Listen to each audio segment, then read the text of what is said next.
안녕하세요. 이 시간에는 우리 목회서신 첫 시간입니다. 목회서신 하면은 디모데 전서와 후서 그리고 디도서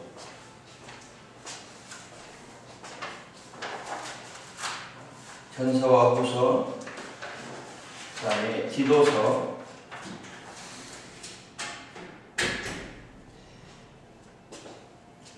이렇게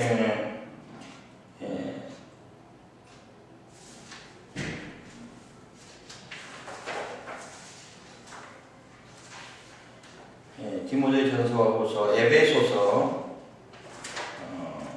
또 디도서, 이렇게 바울의 서신을 우리는 목회서신이다 이렇게 이야기한다는 겁니다. 이 서신들은 주로 목회에 필요한 내용들이 많이 이렇게 분포되어 있다 이렇게 볼 수 있습니다. 그래서 우리는 이 목회에 필요한 그 일들을 또는 사건들을 우리는 이렇게 목회서신을 통하여서 우리가 습득하고 익히고 또 배워서 좀 더 올바른 목회 또 올바른 목회자의 생활을 가고자 목회서신을 배우는 겁니다. 이 목회서신에서 우선 우리가 디모데 전서와 후서를 배우겠는데요. 디모데는 어떤 사람이냐? 디모데의 이름은 하나님을 공경하는 자라는 뜻을 가지고 있습니다. 그래서 우리 소아시아 누스드라의 출신으로서 어릴 적부터 외할머니와 어머니께 성경을 배웠다라고 기록되고 있고 하나님의 중심으로 살았습니다. 그리고 주위에 칭찬받는 모범적인 젊은이였다라고 평가되고 있습니다. 바울은 1차 전도여행 때 바울을 만나 복음을 영접하였으며 제자 훈련을 받고 목사가 되어서 바울 2차 전도여행에 동행하기도 합니다. 특별히 바울로부터 사랑을 받고 진실한 아들이다 이렇게 불렀습니다. 또 믿음의 참 아들이라 이렇게 불렀습니다. 그는 온유하고 충성스러운 성품과 인품을 소유한 사람이었습니다. 그러나 성격이 좀 유약한 성격으로 복음 전파에 어려움을 겪고 있었고 그럴 때마다 바울이 보내준 서신을 통하여서 위로와 가르침을 받고 힘을 얻었다 하는 것입니다. 그래서 디모데 전서 후서를 통하여서 우리가 목회하는 데 큰 힘을 얻을 수 있지 않겠느냐 이렇게 보고 있습니다. 신약성경 디모데 전서와 후서는 바울이 디모데에게 보낸 서신입니다. 그래서 복음 전파에 있어서 동역자와 위로와 사랑 그리고 얼마나 중요한 것인지를 보여주고 있습니다. 그래서 우리는 이 디모데 전서와 후서 또는 에베소서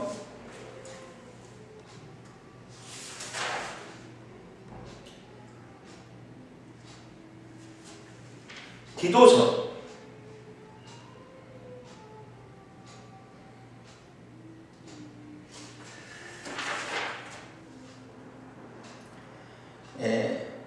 디모데 전서와 디도서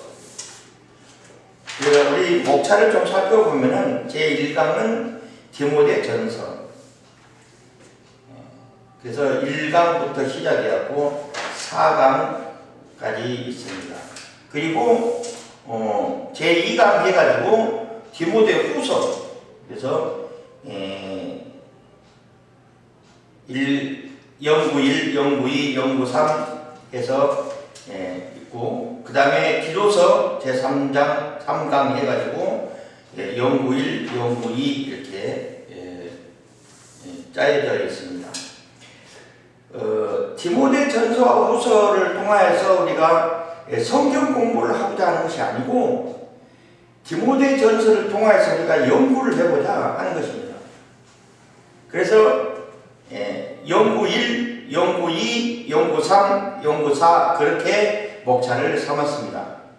그래서 성경 공부, 물론 우리가 강의하면 성경 말씀도 많이 이렇게 제시가 되지만은 그래도 성경에 디모데 전서 1장은 무엇이고 1절은 무엇이며 이렇게 하는 게 아니고 전체적으로 연구를 하는 그 디모데 전서와 후서를 통해서 우리가 좀 더 바울의 뜻이 무엇인가, 목회에 관련된 것이 무엇인가를 연구해보고자 하는 것입니다.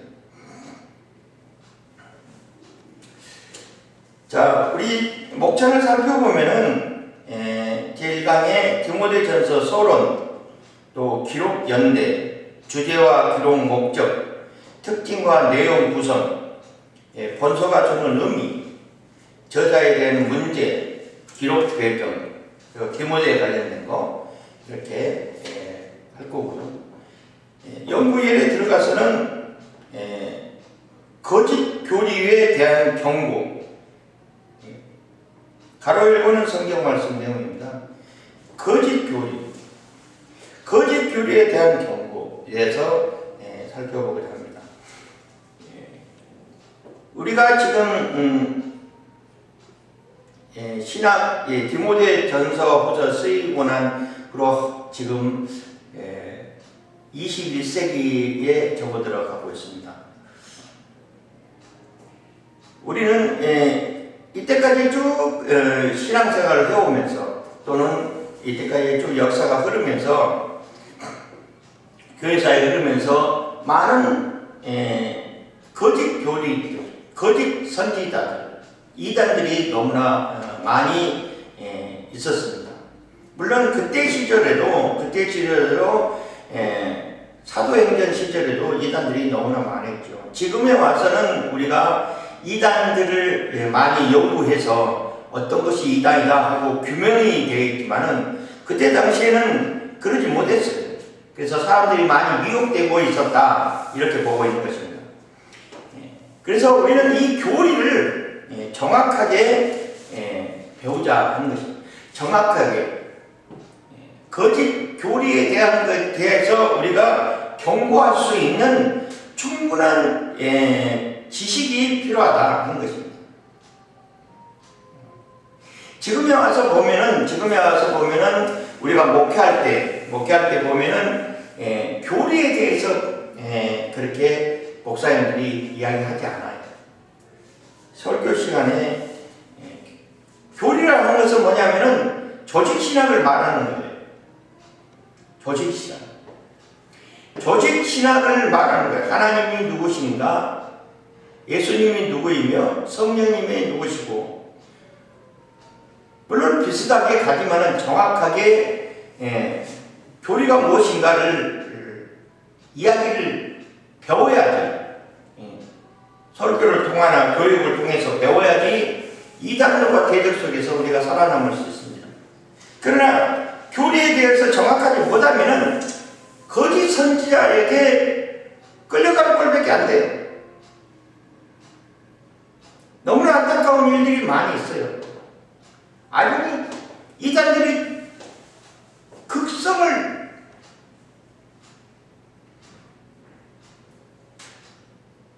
지금에 와서 정치적으로나 우리나라가 아직 안정이 안 돼서 개신교가 특별히 개신교가 지금 두 개로 쪼개진 꼴이 되어버렸어요.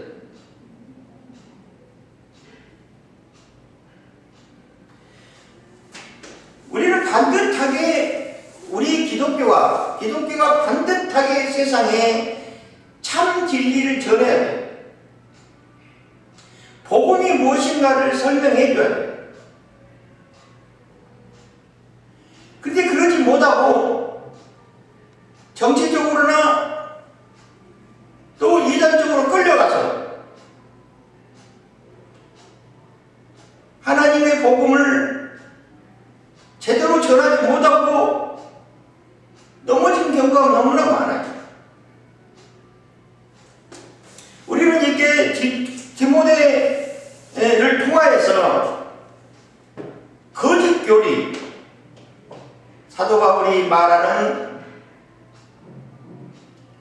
참 진리와 거짓된 진리를 구별할 줄 알아요.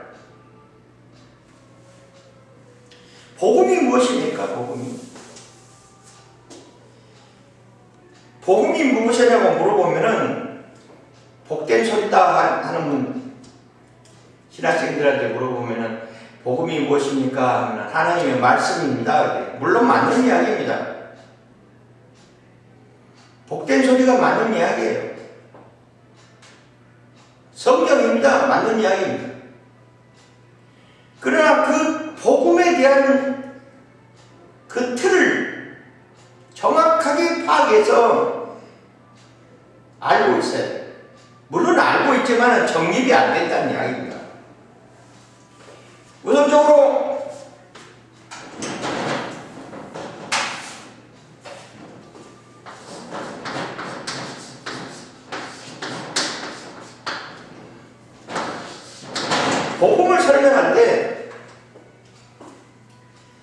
복음을 설명할 때 첫 번째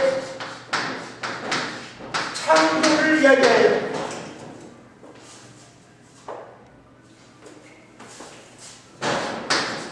하나님이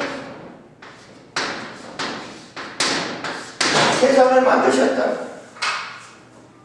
하나님의 세상을 만드셨다 하는 것을 설명할 수 있어야 돼요.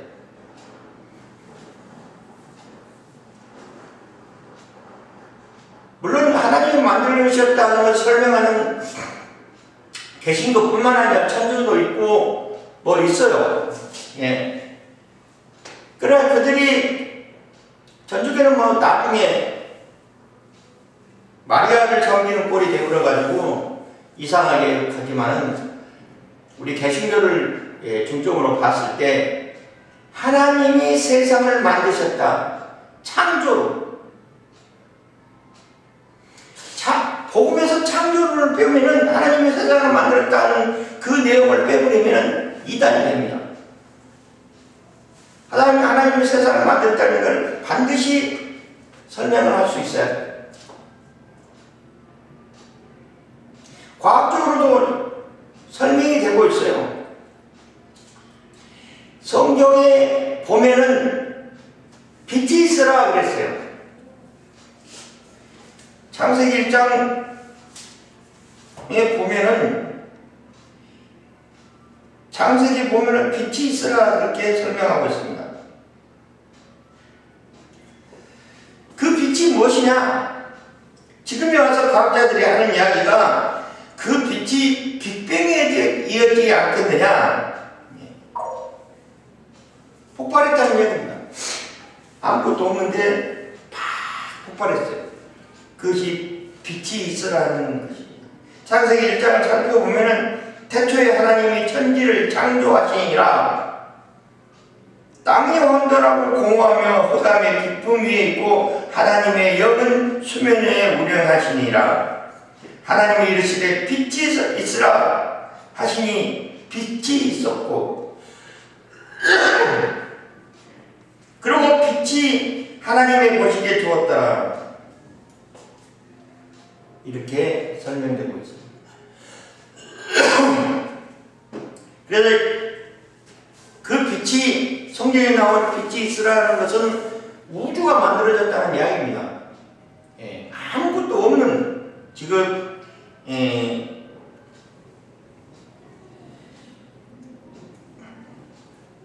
땅이 혼돈하고 공허하며 흑암의 깊음 위에 있고 하나님의 영은 수면에 운행하시니라. 아무것도 없는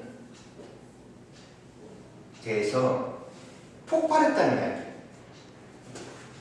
우주가 만들어졌다는 이야기입니다. 빵 하고,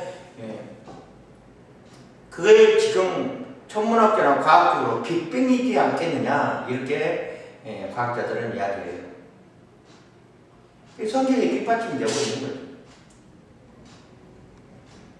그래서 하나님이 세상을 만드셨고, 세상을 만드는 가운데 세상을 다스릴 수 있는 인간을 하나님께서 창조하셨다는 뜻으로 빚어서 생기를 불어넣고 아담이라는 인간을 창조했다는 이야기입니다. 그 아담이 세상을 다스리라 했다는 이야기죠. 혼자 있으면 좀 애로울까봐 하와까지, 갈빗배를 통해서 하와까지 만들고 둘이 생존하고 번성하라 했습니다. 그리고 창세기 보면은 하나님이 보시기 좋았다라는 것이 여러 군데 나와요. 예를 6일 동안 창조하시고 하루를 안식하셨다. 마지막에 인간을 만들어서 세상을 다스리고 번성하고 하라고 하나님께서 맡기신 겁니다. 고난, 세상을 지으신 고난. 근데 아담이 범죄했어요. 하나님과의 약속. 그러니까 하나님이 선악과를 먹지 마라 하는 그 약조를 어겼어요.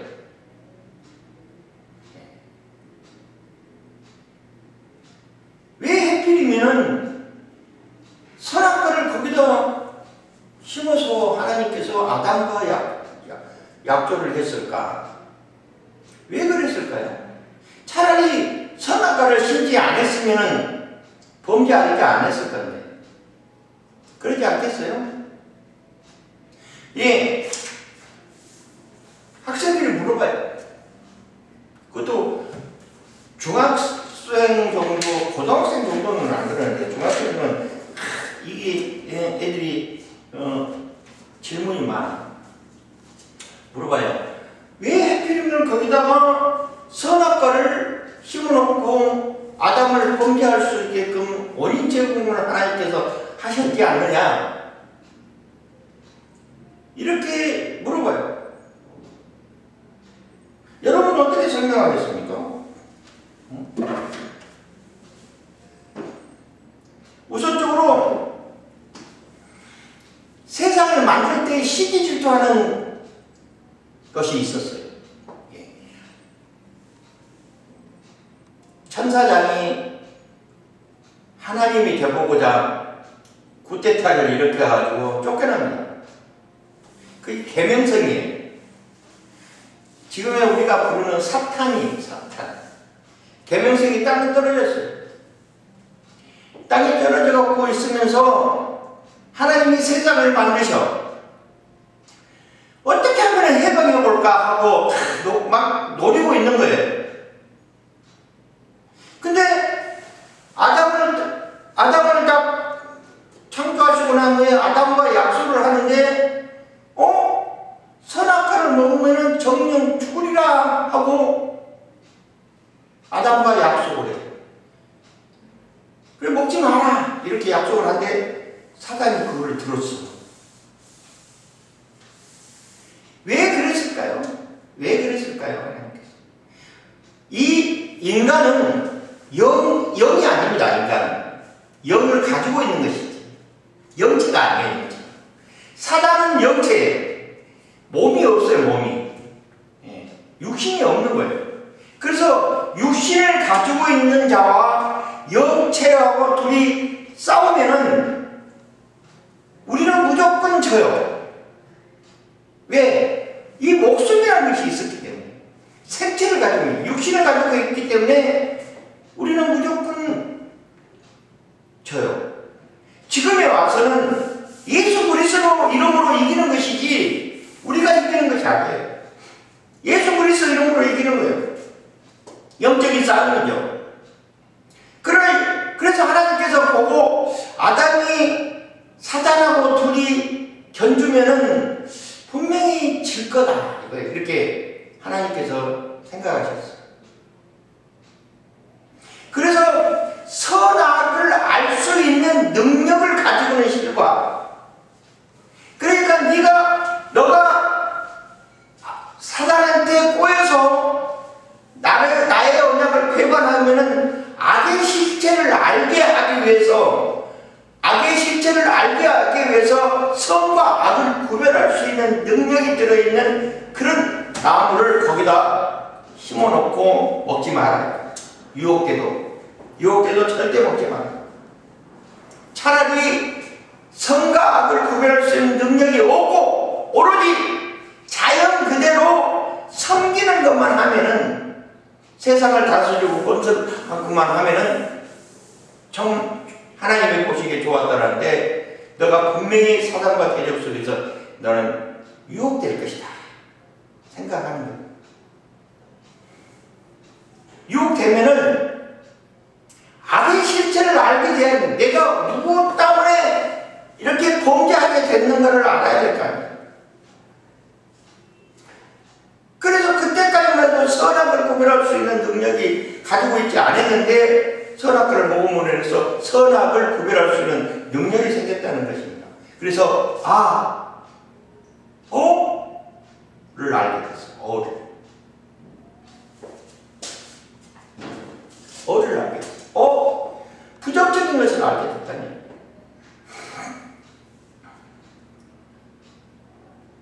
악을 받아들이는 거죠. 마음이 두 개로 쫙 쪼개졌어요. 선과 악의 마음을 두 개로 쪼개졌어요. 먹지 말할 게 먹었거든요. 그것도 사단이, 그래서 영적으로 죽었어요. 사단이 아담한테 먼저 먹이려고 하니까 안 될 것 같아서 하와를 통해서 아담을 먹이게 만듭니다.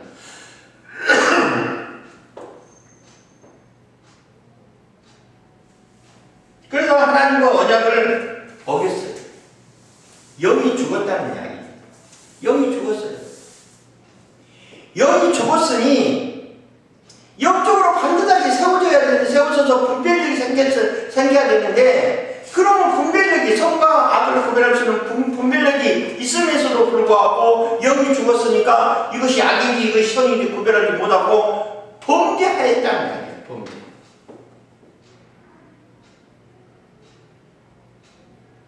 그래서 그 문제를 해결하고자 십계명도 내려주고 돌판에 새겨주고 2번이나, 그랬는데도 인류는 범죄했어요. 율법이 율법을 낳고 계속 범죄해요. 그래서 구약에 보면은 대부분 왕들을 보면 대부분 왕들이 다 범죄했어요.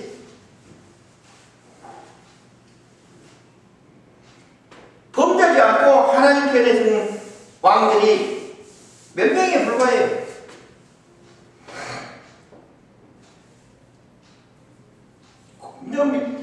백성들은 물론이고, 그래서 하나님께서 이 문제를 해결해야만 되겠다 하시고 예수님을 이 땅에 보내신 겁니다. 그래서 예수님은 성유신했다고 해요. 하나님께서 마리아 몸을 통해서 예수 그리스도의 이름으로 이 땅에 오신 겁니다. 그래서 이 땅에 오셔서 무슨 일을 하셨냐면은, 아담이 범죄하는 죄를 사해 주시고자 이 땅에 오신 거예요. 그래서 십자가의 사건으로 제사 드린 바 되었어요. 그래서 하나님께서 흡양하시고 예수 믿는 자는 원죄가 없다고, 원죄를 사해, 제사함을 받은, 원죄를 사해 주시는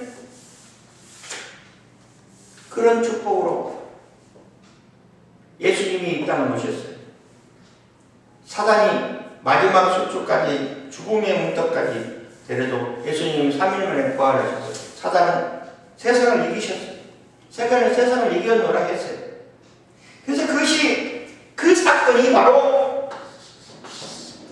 십자가 사건입니다.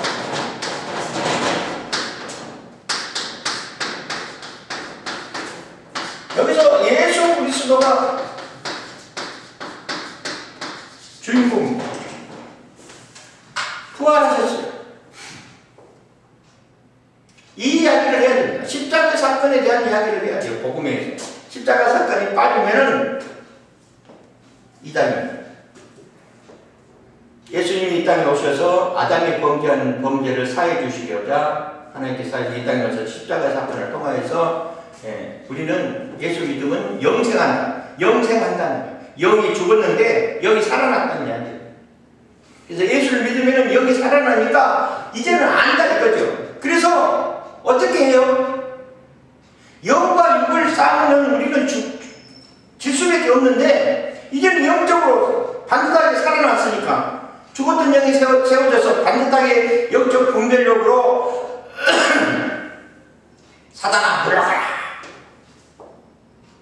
할 수 있다는 거예요. 누구? 예수 그리스도 이름으로.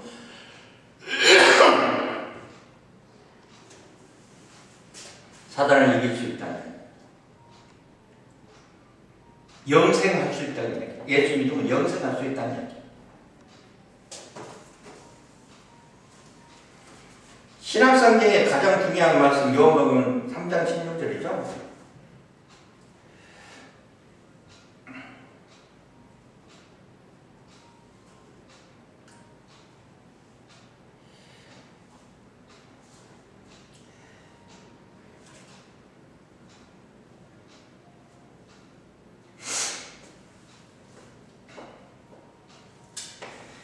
(16절을) 살펴보면 하나님이 세상을 이처럼 사랑하셨다. 하나님이 세상을 사랑하셨어요. 지금도 사랑하고 계십니다. 지금도 역사하고 계셔요. 역사하고 운행하고 계셔요. 우리는 하나님 역사 속에 지금 함께 있는 하나님이 세상을 이처럼 사랑하사 독생자를 주셨습니다. 여기서 독생자는 예수 그리스도를 이야기하는 겁니다. 독생자를 주셨으니 이는 그를 믿는 자마다 예수 그리스도를 영접하는 자마다 멸망하지 않는다는 이야기예요. 저래처럼 영적으로 죽지 않는다는 이야기예요. 영생을 얻게 하려 하시는 영이 생존한다는 이야기예요. 영생, 영원토록 생존하는 절대 죽지 않아요.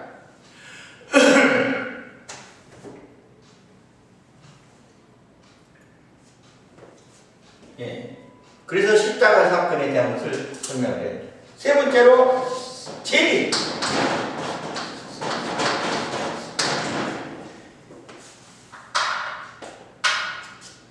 예. 재림은 심판도 들어가죠. 재림. 그 예수가 다시 오신다. 그 예수가 다시 오셔서 이제는 새하늘과 새 땅을 우리한테 주고 영원토록 예수님과 함께 다스리는 그런 세계가 온다. 이게 복음이에요. 이 세 가지를 이야기해야 다시 오신다는 중요한 것.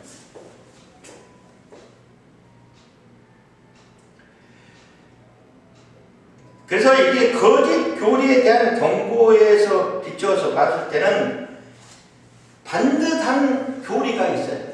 그것도 복음적으로 받는 은혜에 간증하는 바울, 그 다음에 선한 싸움을 싸우라, 신화와 족보, 율법은 선한 것, 죄인 중에 괴수, 바울의 개인적인 공면, 옳은 사랑, 이렇게 볼 거고요. 2장에 넘어가서는 예배에 관한 교리입니다. 예배에 관한 교리. 중보기도의 권면. 중보기도가 중요합니다. 우리는 기도해야 돼. 우리는 기도하지 않으면 우리는요, 우리의 믿음은 우리 사단이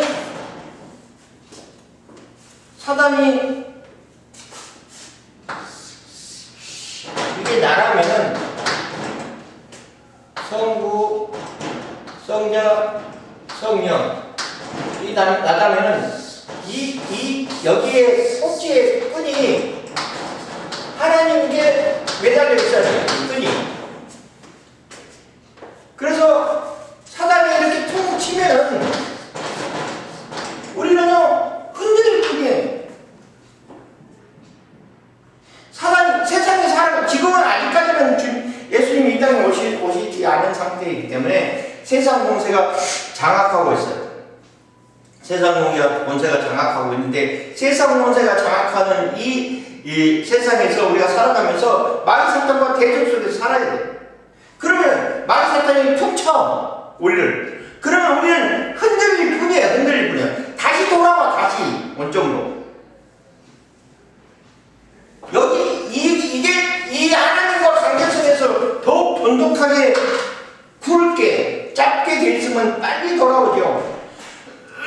끊어지지도 않고. 그게 기도입니다. 그게 매달려 있어야 돼. 기도는 매달려 있어야 된다는 거예요. 하나님과 관계 속에서 우리를 흔들릴 뿐이에요. 여기서 퉁치고 떨어져 보면 안 되잖아요. 끈이 떨어져 버리면 다시 찾아서 하나님하고 같이 다시 묶으려면 시간도 많이 걸리고 시험도 들고 막 그래요. 그래서 이 기도, 특별히 이 기도 중에서 중복기도, 남을 위해서 기도하는 거예요. 다른 사람을 위해서 기도하는 거예요. 중복기도는 축복이 더 많이 있다고 했죠. 중복기도의 국면, 중복기도의 근거, 그리고 또 교회의 여성이 지켜야 할 덕목, 여자, 하나님의 형상, 중보자의 개념과 성격적인 의미, 이렇게 살펴볼 거고요. 그 다음에 세 번째, 교회 감독과 거짓 선생에 대한 교훈. 여기도 거짓 선생이 나와요. 정말 이단들 참 문제 있습니다. 신천지가 심각하게 이렇게 한다고 그러죠. 내가 아는 목사님 중에서는 조그만 동네에서 목회를 잘하고 계세요. 나이도 들고 참 순진하고 정말 열심히 하시는 분이에요. 근데 어느 청년 부부가 그 동네로 이사 와가지고 교회에 나온 거예요. 그래서 처음 오신 분이죠. 그래서 어떻게 오셨습니까? 이 동네에 이사 와가지고 교회를 정하지 못했는데 여기 오니까 목사님 참 인자하게 보이시고 말씀도 좋으시고 그래서 여기 등록하겠습니다. 그래서 등록을 했어요.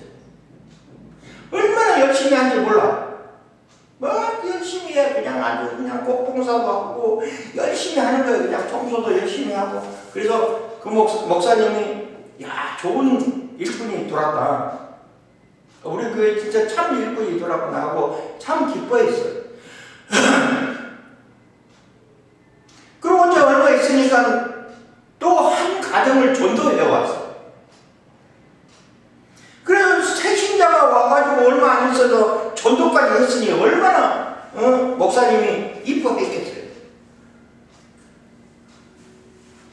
그러고 이제 근데 이 등록한 이 사람이 신천지였어요. 신천지에서 장막 옮기기를 하는 계획하는 거예요. 그 동네로 이사와 한 교회를 목적으로 이사와서 등록이 열심히 신임으로 그래가지고 한 가정을 또 전도해요. 그 가정도 신천지예요. 그래가지고 두 가정이 와가지고 성도들한테 그냥 열심히 하니까 성도들도 좋아하지. 그리고 성도들한테 테이프를 들어보라고. 말씀이 좋다고 들어보라고 막. 그래가지고 들어보니까 참 좋은 말씀이 있고, 우리 목사님은 그냥 그러는데, 야, 말씀이 너무 좋다. 그러고 그냥, 그래서 그 신천지 추수꾼이 한번 가서 들어보지 않겠냐. 그래가지고 성도들을 하나둘 빼들었죠. 마지막에 목사님한테 이제 신천지가 전하는 것이 아니라 그 중직이 전하는 거지. 교회인들이 다 넘어가고. 목사님만 오시면 됩니다. 이제. 그랬답니다. 그래서 내가 글로 가면은 뭘 어떻게 해줄 거냐? 물어봤답니다. 그랬더니 노후 대책 해주고요. 교회 임대료 내주고. 그랬답니다. 그래가지고 성도들 다 빼앗기고 풍지박산이 났어요. 동네에서 소문이 나가지고 신천지에 넘어갔다는 소문이 나와가지고 고개를 들고 다닐 수가 없어요. 결론적으로 이사 갔습니다.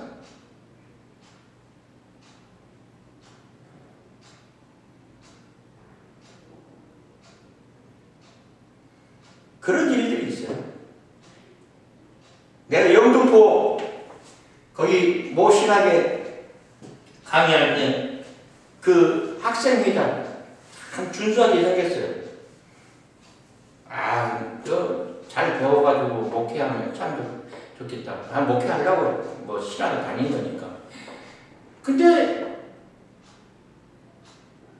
학장님이 교수들 다 모여갖고 교수회를 한번 하자. 그래서 모였어요. 왜 그런가 하고 모였어요. 모였더니 그 학장님이 하시는 말씀이 신학생 중에 신천지가 돌아가지고 이 학생회장을 신천지로 데려갔는데 학생회장만 데려갔겠어. 몇몇을 데려갔는데 전화를 했답니다. 야, 거기 가면 너 죽는다. 그러니까 그 학생회장이 그럼 목사님 내가 여기 안 갈 테니까 목사님이 여기서 해주는 것처럼 해줄 수 있습니까? 그랬답니다. 그래서 거기 가면 뭘 해주느냐? 결혼식 해주고 집 주고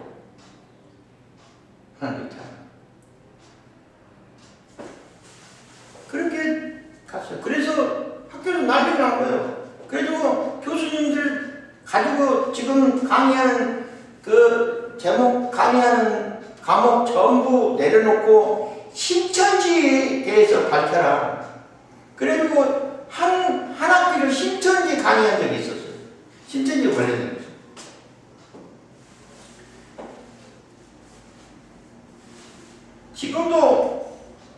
지금도 신천지는 그러고 있습니다. 이제는 길거리에서 전도까지 해요. 직접적으로 밝히면서 뭐 율동도 하더만 보니까.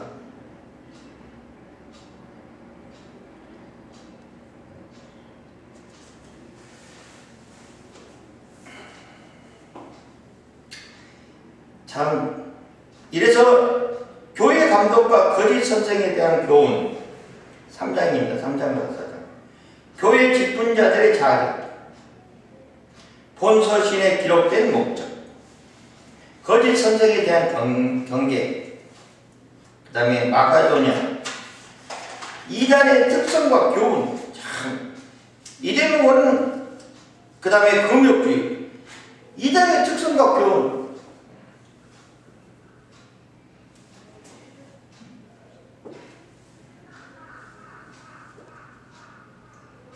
인본주의 사상, 신본주의가 인본주의 사상이 물들어가지고요. 참 문제가 심각한 적이 많이 있어요. 아니 목사님들이 왜 이렇게 정치적으로 휩쓸려서 그런 건 몰라.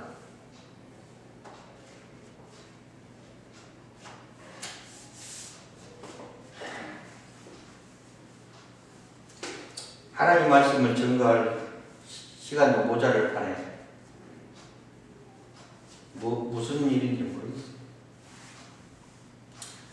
물론 자기 성향들이 그렇게 있기 때문에 그러겠지만 요새 기독교 사회에서 욕 많이 얻어먹고 있습니다.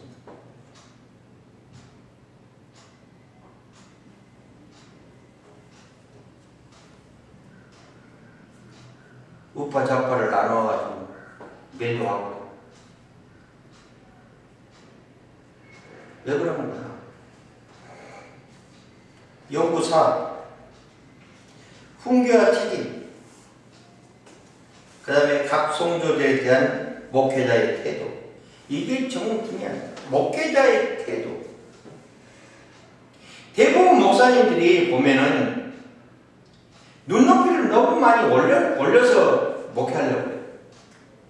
성도들은 어린 양이에요. 심적으로 미약해요. 목사님처럼 그렇게 많이 알겠어요. 목사님은 기름받은 종인데 거기 수준에 맞추면 성도들 못 따라오죠. 그냥 눈높이를 높여가지고 성도들 닥달을 해야 강대상만 올라가면 야단 설교만 하는 게 야단 설교. 왜 그런가 몰라. 눈높이를 내려놓고요. 성도들의 수준에 가야 돼, 같이. 그래서 같이 도구로 가는 거예요. 목사님만 저쪽으로 올라가가지고 그냥 물론 성도들이 목사님을 섬기는 것은 참 좋아요. 근데 어떻게 잘못된 목사님들도 많아.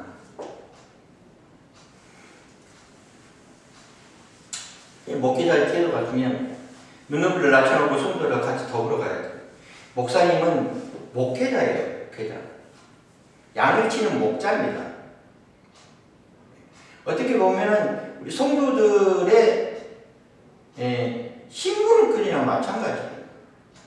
영적으로. 근데 그냥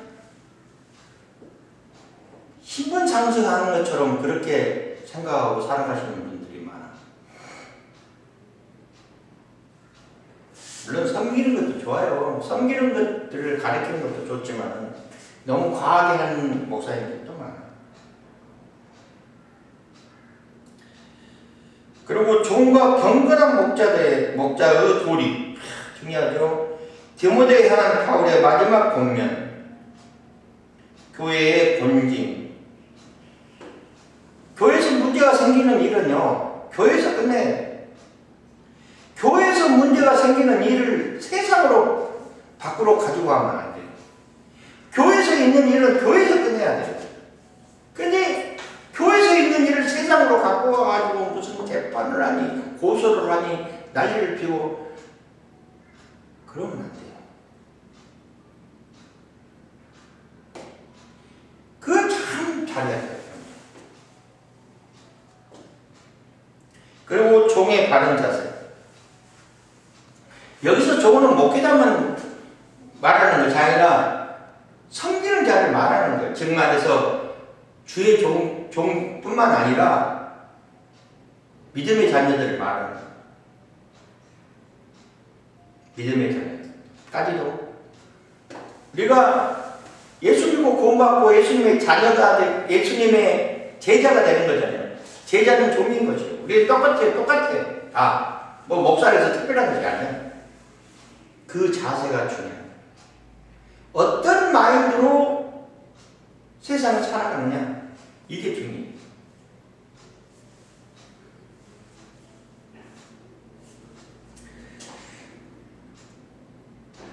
그리고 권진 행사 시에 주의해야 될 것.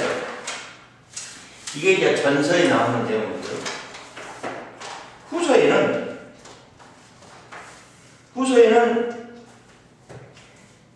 물론 서론과 저자, 수신, 기록, 연대, 목적, 특징, 후서가 주는 의미, 디모데 후서에 통한 바울의 심정, 바울의 감사, 디모데 후서의 전체적인 개관, 목회 서신의 기록과 배경이 물론 이거는 서론적으로 나가는 거고요. 영구 1에 가서 복음을 굳게 붙들라. 복음을 굳게 붙들어야 돼. 복음은 뭐예요? 복음은 예수 그리스도를 증거하는 거예요. 예수 그리스도를 증거하는 데 있어서 창조론도 필요하고 십자가 사건도 필요하고 재론도 필요해요.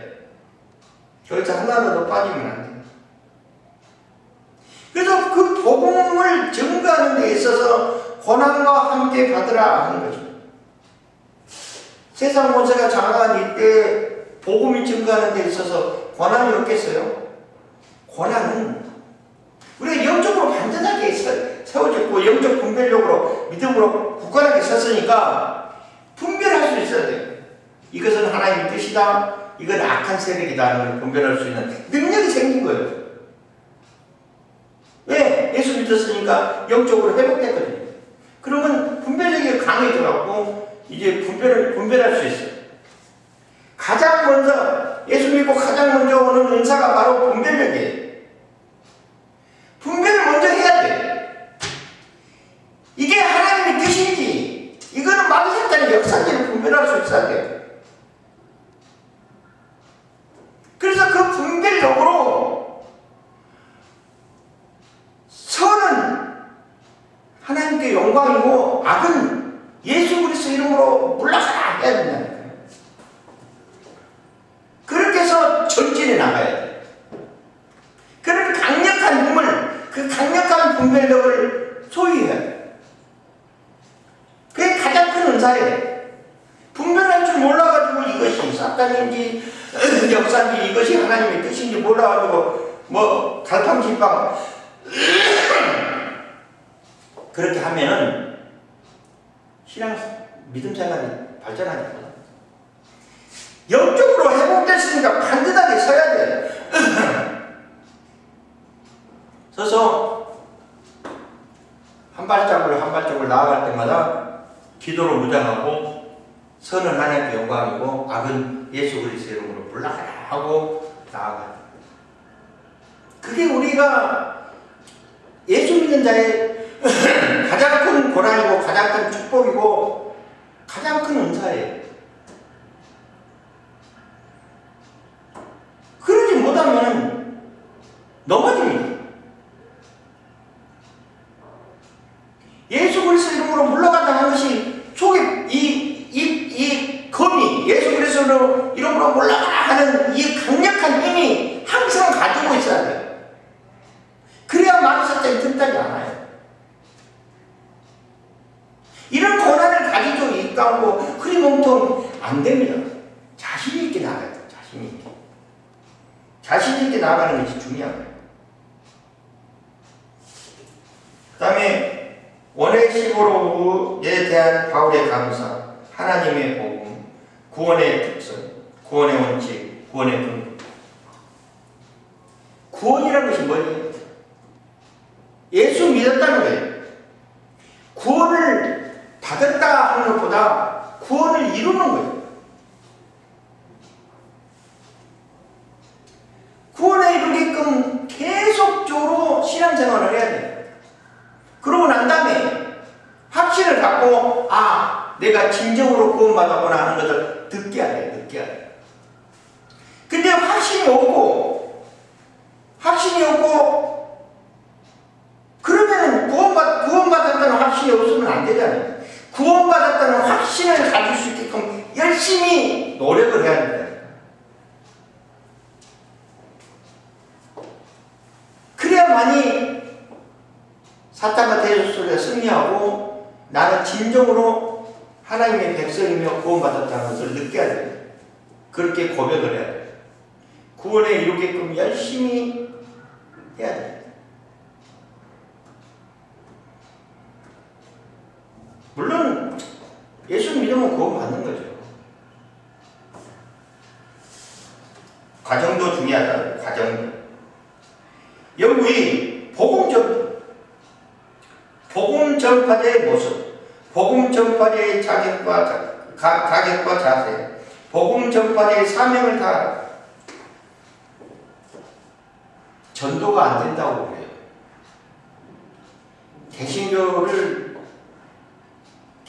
개신교가 다른 나라는 어떻게 몰라도 우리나라에서 생각하면은 개신교가 사회에서 욕을 많이 얻어먹고 있어요. 지금 가만히 보면 전도도 안 되고요. 코로나 이후로 전도도 안 되고 새롭게 다른 방법으로 연구를 하지 않으면 안 됩니다. 옛날처럼 그냥 믿습니다 이렇게 해서 되는 것이 아니에요. 믿습니까? 아멘 이렇게.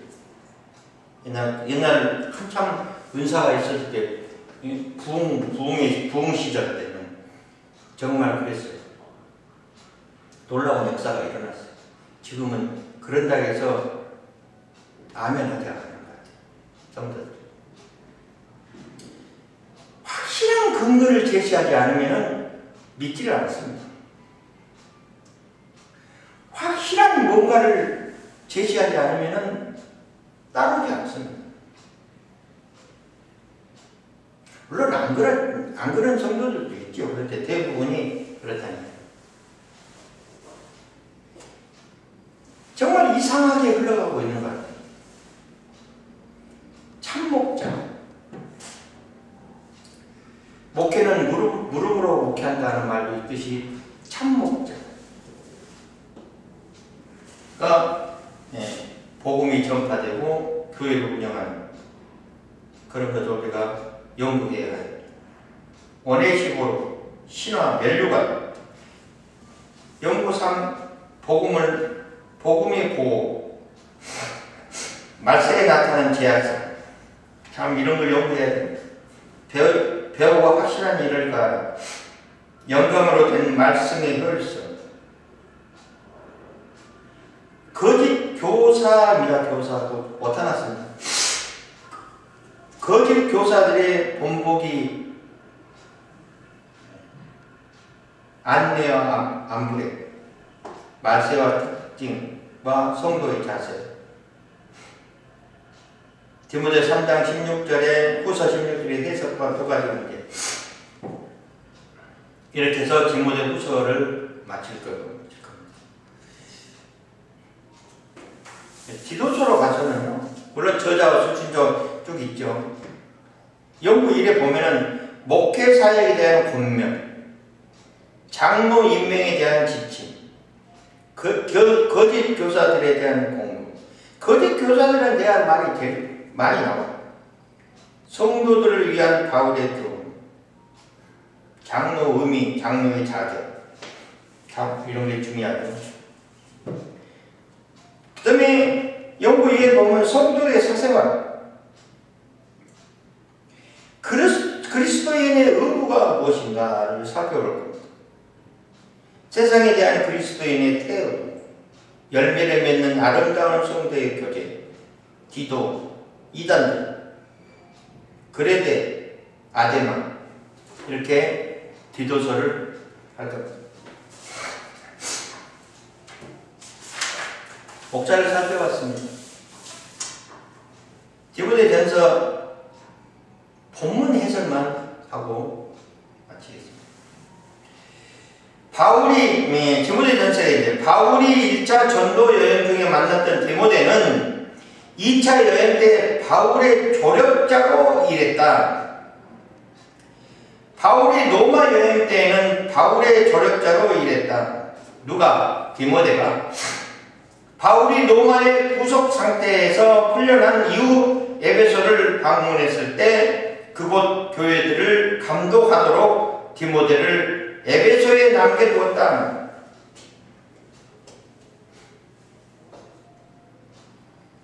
바울이 4차 여행 중에 에베소 교회를 잘 돌보도록 디모데에게 써서 보낸 편지가 바로 디모데 전서다.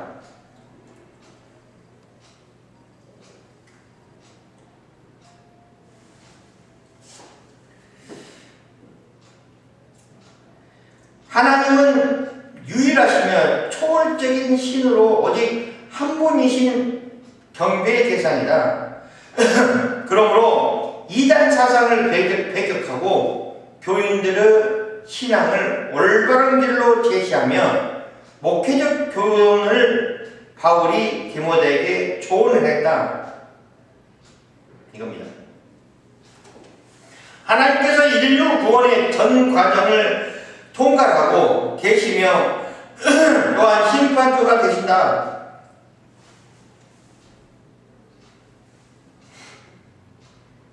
목자가 양을 보호하듯이 디모데가 성도들을 잘 가르쳐 자신과 성도들을 구원으로 이루어야 한다. 예수님께서는 고난 가운데 인내하시되 죽음까지 이르셨다. 목회자는 구원의 진리를 수호하며 양을 구원하는 선한 싸움을 믿음으로 인내하고 마침내 승리로 이끌어야 하기 때문이다. 이렇게 봅니다. 우리 성경가서 한 절 찾아보겠습니다.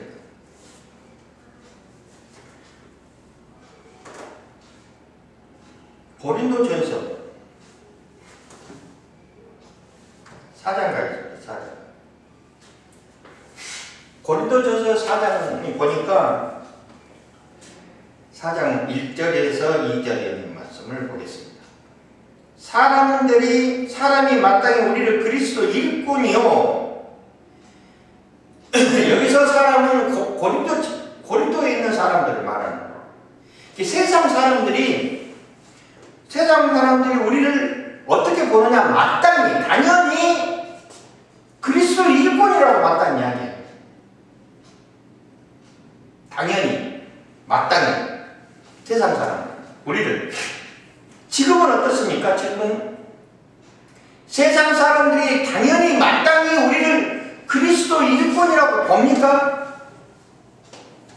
또 일꾼이라고 표해요?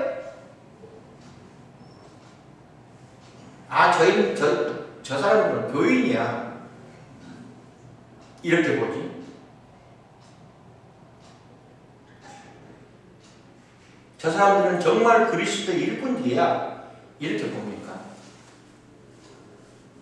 그러나 그때는 사람들이 그것도 마땅히 우리를 그리스도 일꾼이라고 마땅히 해요. 그리고 또 어떻게 봤냐면 하나님의 비밀을 맡은 자로 여겼다는 거예요. 하나님의 비밀을 맡은 자로 여기게끔 행실을 그렇게 해야 돼요. 하나님의 비밀을 맡은 자면에 우리는 복음을 가지고 있으니까 하나님의 역사에 동참한 자들 있잖아요. 하나님의 계시 속에 우리는 있는 거잖아요. 하나님의 뜻을 펼쳐나가잖아요. 그러면 하나님의 비밀을 가진 자지.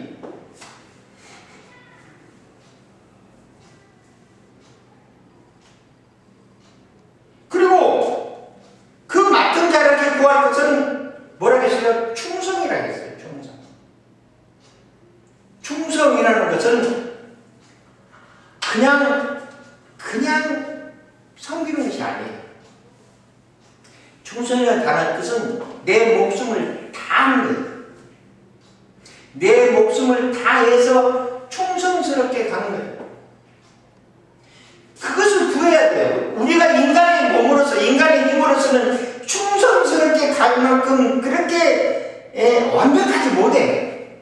피조물이기 때문에. 그러나 우리가 맡은 자의 모습은, 비밀을 맡은 자의 모습은 하나님께 그 모습을 구해야 돼. 충성스러운 모습을 구해야 돼. 피조물이지만은 정말 완벽하게 내 목숨 다 태놓고 나아갈 수 있는 충성된 모습을 우리는 구해야 돼. 그렇게 하나님께서 우리를 이끌고 나가셔야 돼. 자, 오늘은 여기까지 하고 다음에는 디모데 전서의 서론을 시작하겠습니다. 수고하셨습니다.